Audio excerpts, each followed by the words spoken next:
कुणाल कामरा विवाद को लेकर सूत्रों के हवाले से बड़ी खबर। मुंबई पुलिस ने कुणाल कामरा से संपर्क किया है। फोन पर पुलिस ने कुणाल कामरा से पूछताछ की है। कामरा मुंबई में नहीं है, ऐसी जानकारी मिली सूत्रों के हवाले से। इसीलिए मुंबई पुलिस ने कुणाल कामरा से फोन पर बातचीत की है और कामरा ने कहा है अपने बयान पर कोई पछतावा नहीं। ये इस वक्त की बड़ी खबर है। सूत्र बता रहे हैं कुणाल कामरा अपने बयान पर कायम है। कुणाल कामरा की तरफ से कहा गया है कि उन्हें अपने बयान पर कोई पछतावा नहीं है। अगर कोर्ट कहेगा तभी माफी मांगूंगा, ये कुणाल कामरा की तरफ से कहा गया है कि अगर कोर्ट की तरफ से कहा जाएगा वो तभी माफी मांगेंगे। और अब आपको महाराष्ट्र विधानसभा के भीतर का वो वीडियो दिखा देते हैं जहां कुणाल कामरा वाले मुद्दे को लेकर सदन को मुख्यमंत्री देवेंद्र फडणवीस ने कार्रवाई का भरोसा दिया। हा जो स्टँडअप कॉमेडियन आहे कुणाल कामरा, याचा जर आपण पूर्व इतिहास बघितला तर देशातल्या उच्च पदस्थ लोकांच्या संदर्भात मग ते प्रधानमंत्री असो की मुख्य न्यायाधीश असो किंवा वेगवेगळे न्यायाधीश असो किंवा न्याय व्यवस्था असो, यांच्या संदर्भात अत्यंत खालच्या दर्जाचं बोलणं याची कार्यपद्धती आहे। ज्या प्रकारे राज्याचे माजी मुख्यमंत्री आणि विद्यमान उपमुख्यमंत्री माननीय एकनाथराव शिंदेजी यांना टार्गेट करत अतिशय खालच्या दर्जाची कॉमेडी करण्याचा त्यांनी प्रयत्न केला की 2024च्या निवडणुकीने जनतेनेच हे ठरवून दिलं कोण खुद्दार आहे आणि कोण गद्दार आहे। हा काय महाराष्ट्राच्या जनतेपेक्षा मोठा आहे का?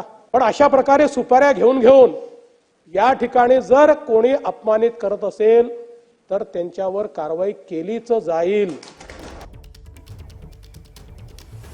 और आइए सीधे अब आपको लेकर चलेंगे। हमारे साथ हमारे दो सहयोगी इस वक्त मौजूद हैं। महाराष्ट्र विधानसभा से सूरज ओझा इस वक्त हमारे साथ जुड़ गए हैं, साथ ही खास स्टूडियो से नम्रता दुबे इस वक्त हमारे साथ मौजूद हैं। जरा पहले सूरज का रुख करते हैं। सूरज, एक तरफ इस पूरे के पूरे विवाद को लेकर सदन को मुख्यमंत्री की तरफ से ये आश्वासन दिया गया है कि कार्रवाई तो होगी, वहीं दूसरी तरफ वो जो तोड़फोड़ वाला मामला है जिसमें 12 आरोपियों को गिरफ्तार पुलिस करती है और उनको जमानत मिल जाती है। तो अब इस पूरे मामले को लेकर सियासी आर पार किस रूप में छिड़ा हुआ है यहां महाराष्ट्र विधानसभा में जहां आपकी मौजूद थी? जी बिल्कुल, देखिए मैं दो तरह की बातें बताता हूं जहां पर सत्ता पक्ष और विपक्ष दोनों का ही कहना अलग अलग है। सत्ता पक्ष का कहना है कि ये सुपारी लेकर ये पर्टिकुलर्स एक समय को तय करके ये टॉपिक लाया गया है ताकि उस टॉपिक से लोगों का ध्यान भटकाया जा सके। जितने भी बड़े नेता हैं, राम कदम हो गए या फिर बाकी के जो भी बीजेपी के बड़े नेता हो गए, उनका कहना है कि दिशा सालियन का जो मुद्दा है वो काफ़ी गर्म हुआ था, काफ़ी चर्चा में था, जिसमें लगातार आदित्य ठाकरे और बाकी के लोगों के नाम आ रहे थे। इस टॉपिक से ध्यान भटकाने के लिए सुपारी दी गई और इस सुपारी देने के बाद कुणाल कामरा ने इस तरह की बातें की ताकि ये बात चर्चा में आए और यहाँ से लोगों का ध्यान भटक जाए। और इसी को लेकर आप देखिए अब उद्धव ठाकरे हो गए, आदित्य ठाकरे हो गए, उन्होंने भी अपने बयान में साफ तौर पर कहा है। उद्धव ठाकरे का कहना है कि जो भी उसने कहा उसमें गलत क्या है, जो गद्दारी करते हैं उन्हें गद्दार नहीं कहा जाएगा तो क्या कहा जाएगा। इसके साथ साथ उन्होंने ये भी कहा कि जिस तरह से तोड़फोड़ हुई है, लोग कह रहे हैं कि शिवसेना ने तोड़फोड़ की है, वो शिवसैनिक नहीं है। शिवसैनिकों ने बिल्कुल तोड़फोड़ नहीं की, शिवसेना कानून के हिसाब से चलती है, वो गद्दार है और गद्दारों की शिवसेना है। तो इस तरह के तंज एक दूसरे की तरफ से कसते यहाँ पर नजर आए हैं।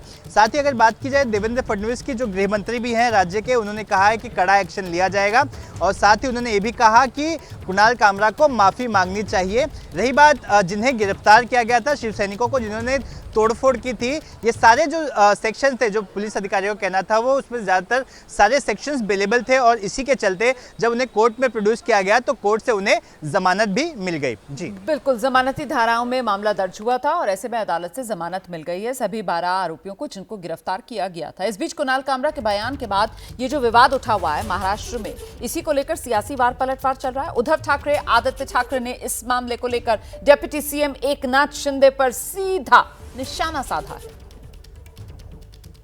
कुणाल कामरा ने, मुझे नहीं लगता कुछ गलत कहा है।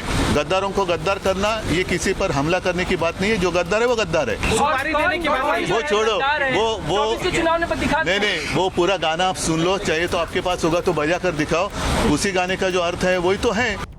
कुणाल कामरा क्यों माफी मांगे ये एकनाथ शिंदे बता दे, क्योंकि कुणाल कामरा ने जो कल कहा है, जिसका उसने उल्लेख किया है, वो चोर और गद्दार है। क्या एकनाथ शिंदे ये स्वीकार करते हैं कि वो चोर और गद्दार है और इसलिए उनको मिर्ची लगी? मिर्ची क्यों लगी, इस पे बात हो, फिर आगे की बात हो सकती है। और ये एकनाथ शिंदे के ही बारे में है, ऐसे भाजपा आपको बता रही है क्या कि गद्दार और चोर एकनाथ शिंदे को ही बोला है? गद्दार और चोर की मिर्ची एकनाथ शिंदे को क्यों लगी, ये उन्होंने बात पहले कही। मैं सपोर्ट से ज़्यादा यही पूछना चाहता हूँ, क्या कुणाल कामरा ने एकनाथ शिंदे के बारे में बात की? तो शिवसेना उद्धव गुट की तरफ से आप देख रहे हैं कैसे इस पूरे मामले पर मजे लिए जा रहे हैं। वो कह रहे हैं कि साहब मजाक पर मिर्ची क्यों लगी, नाम तो किसी का लिया नहीं, तो क्या बीजेपी ये मान रही है कि गद्दार जो हैं वो एकनाथ शिंदे ही हैं? तो ये वो सियासी अंदाज है जिसे लेकर जमकर आर पार छिड़ा हुआ है इस पूरे मामले को।